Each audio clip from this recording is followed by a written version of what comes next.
we're coming back to you live from the park. I'm Zach. And I'm Sean. And I'm Jacob. Jacob's here. Oh, and there's the doggo. It's been too long since It's been so long since we've seen that doggo. Where's his master? They're walking around. They're up there. Oh, behind the tree. Yeah. Well, the dog actually drove here itself. Oh, that's cool. Me and Sean were just talking about that. So. Dang, no wonder you guys are obsessed with it. Oh, yeah. Jacob is just out on a run. He just happened to come by. Such Yeah. timing. So I was Zach's car, like, was that Zach? And I saw you turn in the park. Like, oh, that's Zach. Gotta go crash the day. Yeah. That is Let's so go. funny. Here, Yeah, come I was sit like, down. Come here. I drove by. I'm like, that totally looks like Jacob.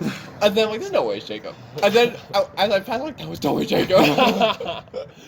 Like, what I are made the you laugh, the green odds? jacket. What are the odds? That was beautiful. That's pretty funny, yeah. Well, he clearly knew that we would be here and he wanted to be on Spice Nuggs. Yeah. No. After we tried to get him here so many times, he broke. He's like, okay, fine. And he ran over here once he figured out we were filming today. So. Yeah. No, the universe is against me. I was procrastinating going running this morning. I was like, I don't want to. And then I finally go, and then Well, Zach Jacob, drives by me. Clearly, the universe planned this. Yeah, So- clearly. God knew what was best for you. All of Jacob's actions. This today may not were be what you wanted, but it's what you needed right now. Really. I don't know about that, but agree to disagree. But what are you guys talking about? We win. I don't know. It's Zach today. Oh, it's Zach today. I got a whole list. Oh my. And they're all like probably shorter things we can do. And Well, that's Jacob's probably great. gonna be really confused because lots of it is from Oathbringer. Well, before you go, I just want to say I listened to Psychic Secretions last night, and I agree with you. That's probably the best episode we've ever recorded. Thank you, thank you. Wow. I think that was the peak. It was like episode 10, Yeah. and ever since then it's been downhill. Oh man.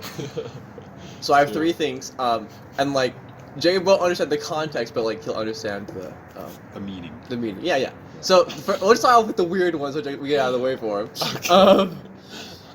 I mentioned to you last time, Uh-huh. Dalinar and Taravangian's Combo. conversation. Uh-huh. So Jacob, the gist. Well, the viewers have to know the gist anyways. Basically, it's a story from a book called The Way of Kings about this king who goes on a journey and like walks through all these towns. And anyways, Yep. This one? Oh. Yeah. Were you well, listening to the Way kind of of, Kings already? sort of. Yeah, I was. Whoa! Well, you see- now we have to avoid spoilers, though. oh. So- It's okay, I can just leave. I'm No, gonna you go can finish just my leave. run. Oh, okay, you're gonna go. Yeah. Well, you better I come don't want back. any spoilers, so I gotta go finish the book. Okay. Fair enough. We You better miss come you. back. I missed you already. We miss you, Jacob. Everyone say bye to Jacob. Bye. Jacob, I missed you already. Come back. Nah, he's gone. He go run. Well, that was wild. That was what an episode already, man. Let's dedicate this episode to our main man, Jacob. Dude. Let's not and say we did. All right, we won't.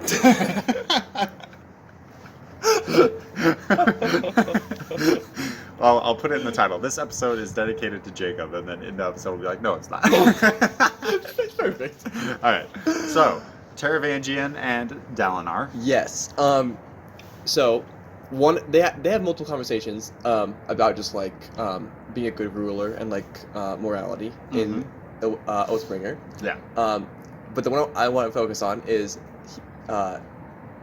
they bring up this scenario where a farmer was killed, and like in his last breath, he says that it was I think it was 2 or 3 other farmers.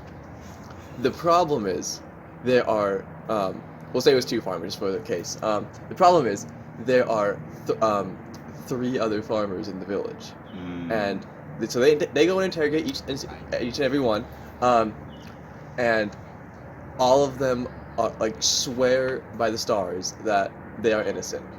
So the question became, what do you do? Because the law is to execute the guilty party, right? Right. And I actually have a little passage here, just like to bring it in Thank perspective. Good. So Downer asked the question, why not let them all go? If you can't prove who is guilty, if you can't be sure, I think you should let them all go. And Terry Van says, yes, 1 innocent in 4 is too many for you. That makes sense too. And he replies with, no, any innocent is too many. And this is where why I want to talk about this. Terry Van says, you say that, many people do, but our laws will claim innocent men, for all judges are flawed, as is our knowledge. You will execute someone who does not deserve it, and that is the burden society must carry in exchange for order. And then he brings into the question, how many guilty may be punished before you accept 1 innocent casualty? 1,000, 10,000, 100. And when you bring in all calculations, all are meaningless except 1 has more good been done than evil.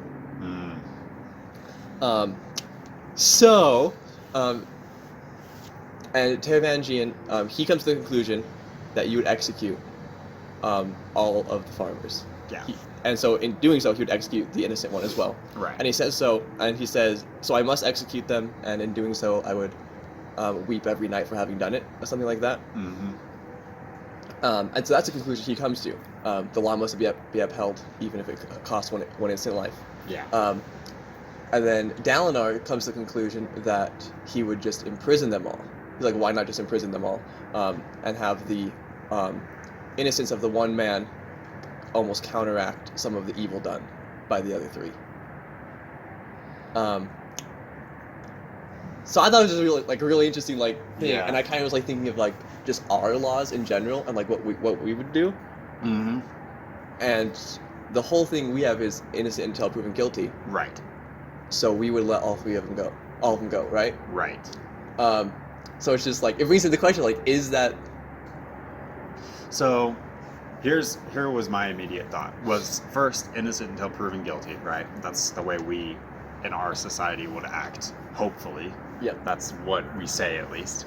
But I also thought about internet culture nowadays. Okay. And cancel culture. Where it doesn't even matter if they're proven guilty. If there's an allegation of something done wrong, they will be punished for it. Yes. Right? And that feels like what's becoming largely the norm in a lot of ways. So almost, I don't know if that matches what Taravangian was saying, but it's very close in a lot of ways, where a lot of the internet culture is, if there was something potentially done wrong, someone must be punished. I think the only difference there is in the story's case, right. that someone had done wrong. You just don't know who it was. Yeah. And in other cases, just in the internet culture, I feel like a lot of times it's just, oh, I heard this rumor. Oh my goodness. Yeah. Let's cancel them. And then someone's career gets ruined because of rumors, which is just tragic. So I don't know. I think it's just I love all of how Oathbringer and just all the Stormlight books in general just bring philosophy and morality into their books. And it's often through the use of examples, through fictional stories within the fictional universe. And for some reason, that just I'm a sucker for it, man. Every time Dalinar and Taravangian have these conversations, or Wit shows up and tells the stories, it's I'm in the book. Nothing's taking me out of this book right now.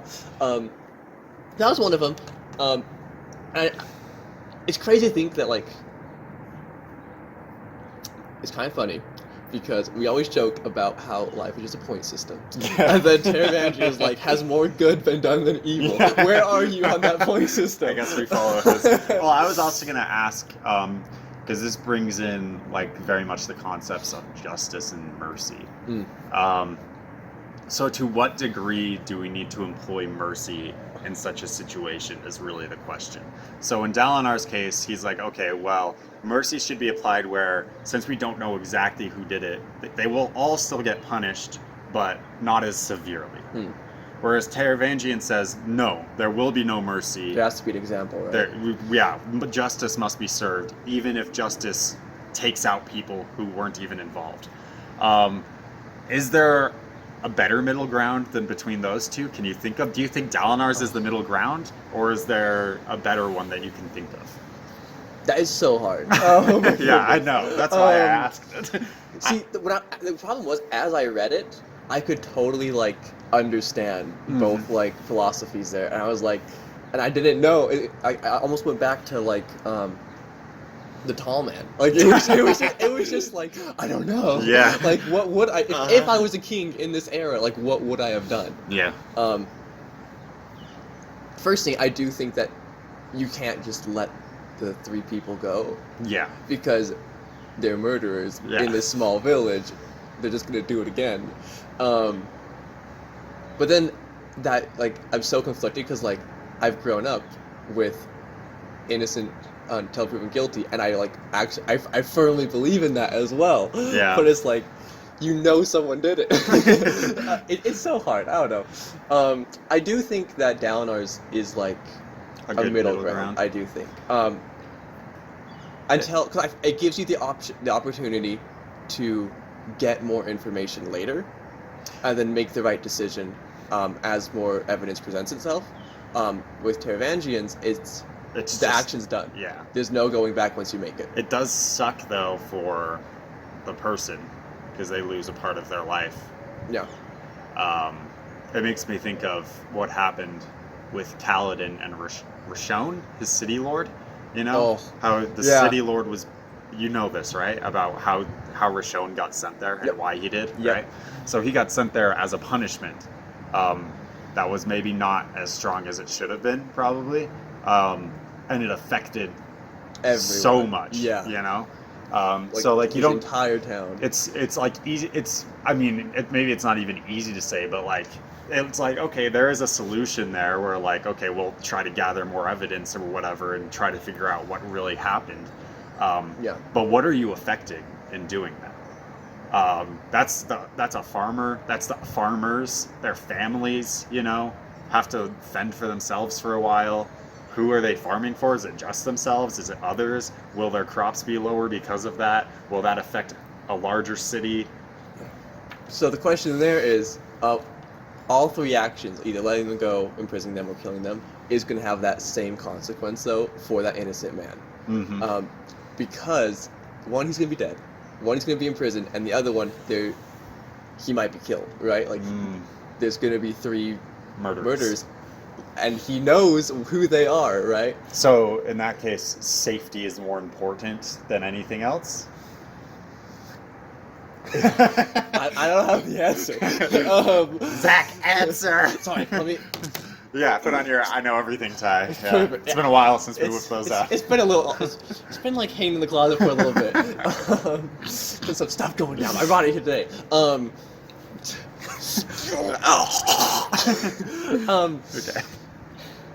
I do think you just have to go back to the question of, is more good being done than evil? And so yes, there is evil being done to that innocent man, imprisoning all of them, but I do think the potential good that comes from it is higher than the other 2. Okay.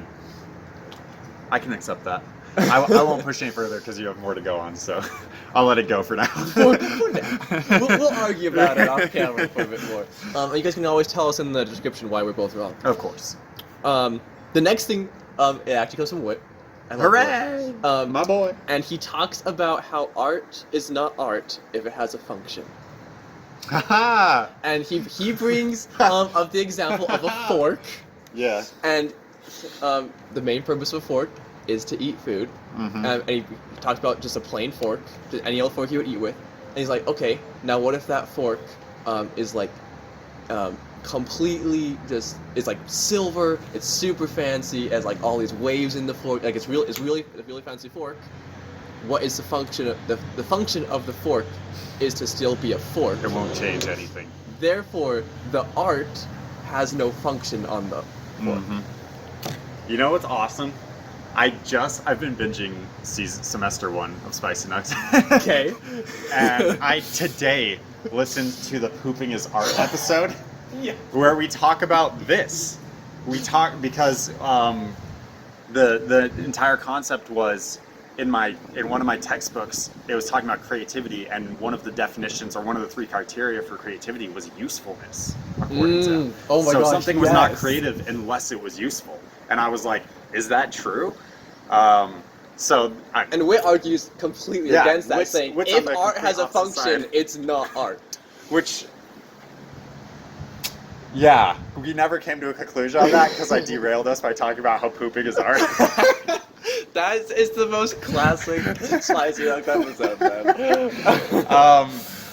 But I almost, from what I was saying in that episode back then, and what I still think I almost agree with Wit in a lot of ways. Not, if we're defining function as like very basic things, like being able to eat or using it as a tool or something like that, then yes, I don't think art truly has a function. Okay, I have a thought here. I know. But I think things can be applied to art to make them have a function. Oh. So in the case of Okay. the fork can be art and it can be beautiful, but the fork itself has been applied to the art in a way. It's weird to think about it that way. But that's what I'm going with for right now. I don't know if I truly believe this, but I'm saying it. Or is the fork just the canvas for the art? I'm also thinking of like Wii Fit. Wii Fit. Okay. Okay. Yeah. Work with me on this, all right? Or the ring one that was for Switch. You know the one? The ring one, yes. right? So the art it's a video game. Video games are art, right? Okay. But what's being applied to the art is the idea of exercise. It's the function. It's a Okay. function of it, okay? So like leaving that alone, like it's still a video game, but like it's being used as something else. So here's the thing, though. Yes. Tear me down. Tear me down. Because I'm like, what I'm saying makes no sense. So please. Okay, so with like the just like the Wii Fit or the ring thing. Yeah. Here's the thing: if video games are art already, and you take away the function, the art's still there, right? Right. Maybe interact with it differently, but in the case of the fork, if you take away the fork, the art's gone. There's no more art. Well, I guess that depends on the person, doesn't it? It's like, oh my, look at that absence of a fork right there. That is so interesting It's just to me. an empty. I want to buy that. That absence. So now we're going into modern art, and Zach's he's staying riled. Can you imagine? Just like look around. All of these tables, they have little glass boxes that are empty, and on each one it says absence of a fork, absence of a spoon, absence of a knife, and everyone's like, "Oh my gosh, that's so interesting." I'm enthralled. So I actually don't remember what my take on it was in the last Spice Nuggets episode. So it's interesting if I'm gonna be consistent here. Yeah. But I do think art has a function. Yeah, you were pretty much on that board, Okay, on that side, okay, in I'm that consistent. episode. If Yeah. anything, I'm a You're good. consistent man. I'm probably not. So. Because, and this is the reason I think of it. Let's say you are painting a piece. Mm-hmm. And you have a very specific image in mind of like a super peaceful valley or something. Mm-hmm. I would say my goal as an artist is to have other people feel those emotions when they see my art. Yeah, this is exactly what you talked about in that. Wow, I'm such a consistent person. You nailed it.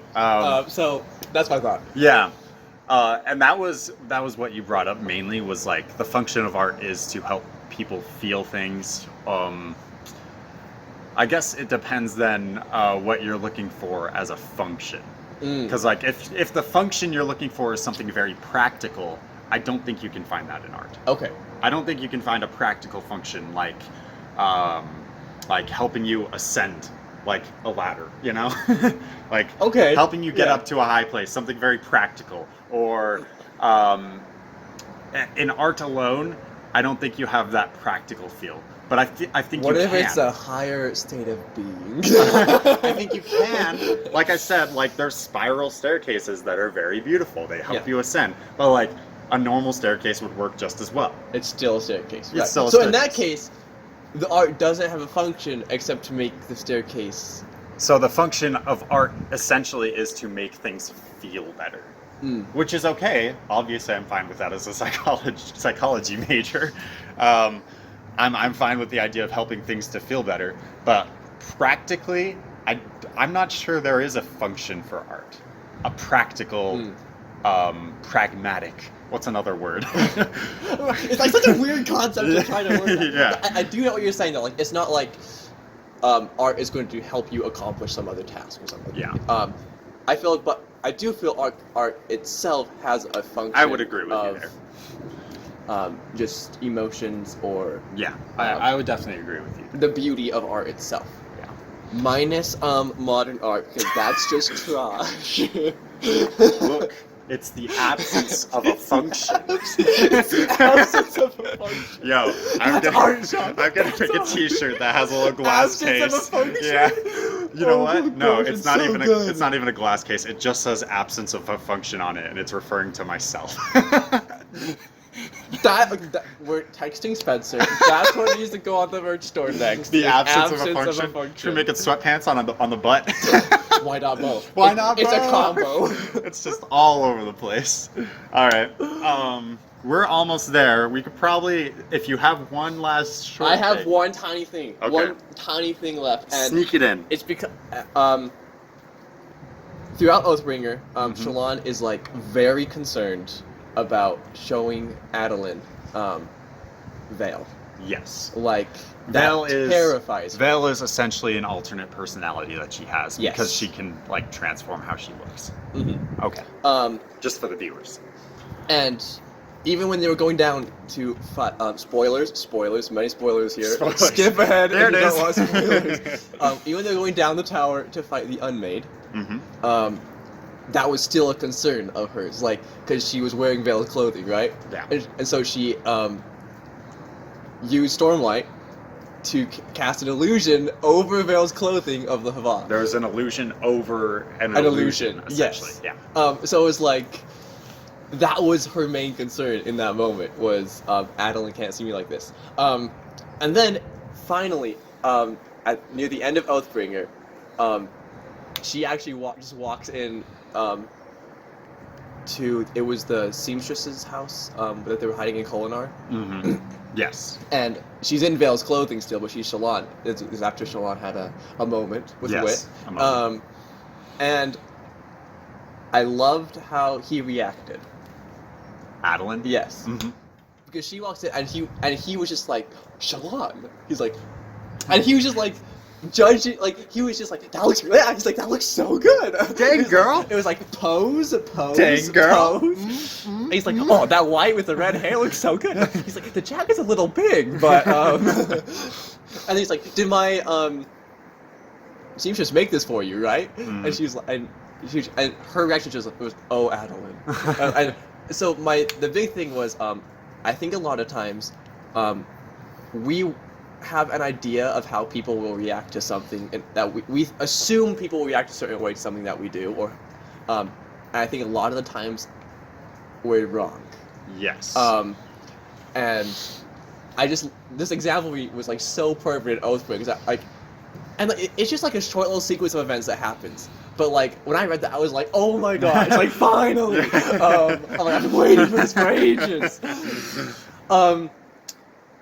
It's like I feel like we worry about a lot about what other people are going to like react or think, or we assume how others think of us. I think.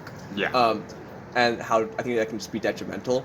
I don't know. Thoughts on that? My immediate thought is something we've already talked about this semester, I think, but it's from my health psychology class when we were talking about anxiety and thinking errors and stuff, which is, yes, I agree with you 100% that most of the time we're probably wrong in our assumptions of what other people are thinking. That's one of the thinking errors, is you think you know what they're thinking when you probably don't. Yeah. But another thing is, even if you're right, what is the worst thing that happens? You know, putting that into perspective as well is useful. Because I think most of the time, again, not all of the time, but I think most of the time, it doesn't matter. Yeah. Like on the grand scheme of things, it's just like it won't matter. Like even if it's someone close and you do something kind of weird and they're like, oh, that was kind of weird, and you're like, oh shoot, they thought that was kind of weird. Like if they're really a good friend and a good person, they'll probably be able to move on. Right. It might keep you up for the next 5 years at night. Yeah. They probably won't even remember it, you know, and unless you're Zach and Sean and I made fun of Sean's pajamas. yeah, exactly. Unless it's like something that really matters. Yeah. Like my pajamas and the fight we got into at Clear Creek. But like most things, they're not on that level. Let's be honest. Yeah, nothing. Honestly, I can't think of a single thing that comes to that height. Like that was as serious as it gets.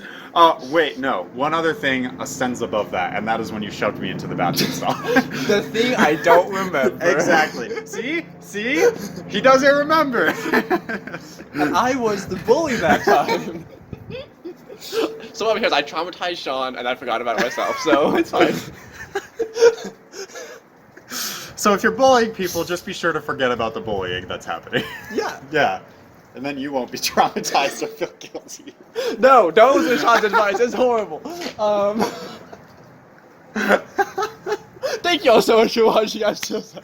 And I'm still Sean. We'll see you next time. Bye-bye.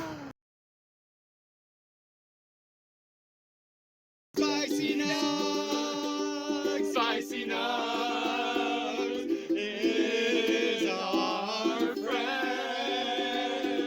Spicy Nuggs, Spicy Nuggs is our friend.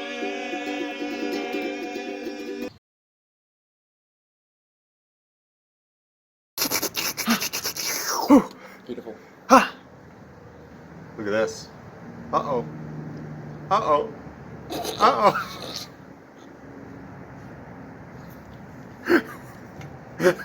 It's clearly too early in the morning. Dude, I had to get up because I had to meet with my group this morning. Oh no, I'm so sorry. What am I seeing right now? It's Jacob. Dude, I saw him when I was driving over. Like, was that Jacob? I ignored him, so. Jacob! I was like, wait a You're second. just in time for spicy You're nugs! just in time for spicy nugs, Jacob! We Dude, literally I just looked started over, I was recording! like, that looks like Jacob. And then you looked over, I was like, that was totally Jacob. I'm like, oh well. I was like, when you turned that corner, man, I was like, what am I seeing? What is this? Dude, welcome. We're already recording. We just started recording like a minute ago. Yeah. You're just in Perfect time. timing, yeah. Yeah, good Still job. trying to catch my breath. Yeah. So what I'm hearing is it's a good time to start the episode.